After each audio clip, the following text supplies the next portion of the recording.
Host News Channel 7. This is the News at 5. Thanks for joining us for this early edition of the News at 5. I'm Hunter Funk. We're going to get to our cruise in Arizona ahead of the Fiesta Bowl in just a few minutes, but we begin with this. Jimmy Carter, the 39th president of the United States, has died at the age of 100. Carter's death came after a February 2023 announcement that he decided to enter hospice care and spend his remaining time at home with family after a series of short hospital stays. NBC's Mark Barger reports. I, Jimmy Carter, do solemnly swear. Jimmy Carter personified the American dream, rising from farm life in the rural South to become the 39th president of the United States. He was born and raised in the small hamlet of Plains, Georgia. After serving in the U.S. Navy, he returned home to Plains and made a success of the family's peanut farm.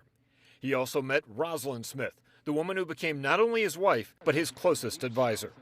Carter began his political career as a Georgia state senator before winning the governorship. The time for racial discrimination is over. He ordered a portrait of Martin Luther King Jr.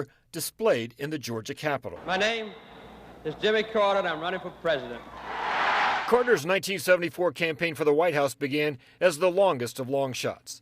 In the wake of Watergate and Vietnam, his appeal as a straight-shooting Washington outsider grew, and he narrowly defeated Gerald Ford in 1976. The Carter presidency was highlighted by the Camp David Agreement, bringing a once unthinkable peace between Egypt and Israel. But economic recession and high interest rates crippled Carter's term in office, and the Iranian hostage crisis devastated it. Americans grew frustrated with Carter's handling of the situation, including an aborted rescue attempt that eroded confidence in his leadership.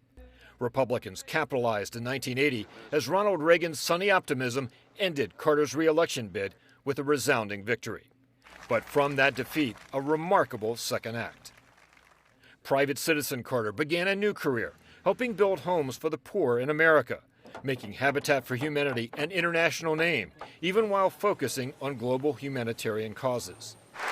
In 2002, Jimmy Carter won the coveted Nobel Peace Prize. But in 2015, at the age of 90, he announced he was diagnosed with melanoma, which had spread to his brain. I was surprisingly at ease. I've had a wonderful life. I've had thousands of friends. Carter underwent cancer treatment and recovered, remaining active well into his 90s, teaching Sunday school at his South Georgia church. Even after suffering a series of falls, Carter's resilience allowed him to continue building homes for Habitat.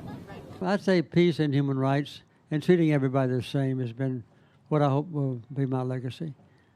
By the end of his life, Jimmy Carter had won the deep respect and admiration of not only Americans, but people around the world.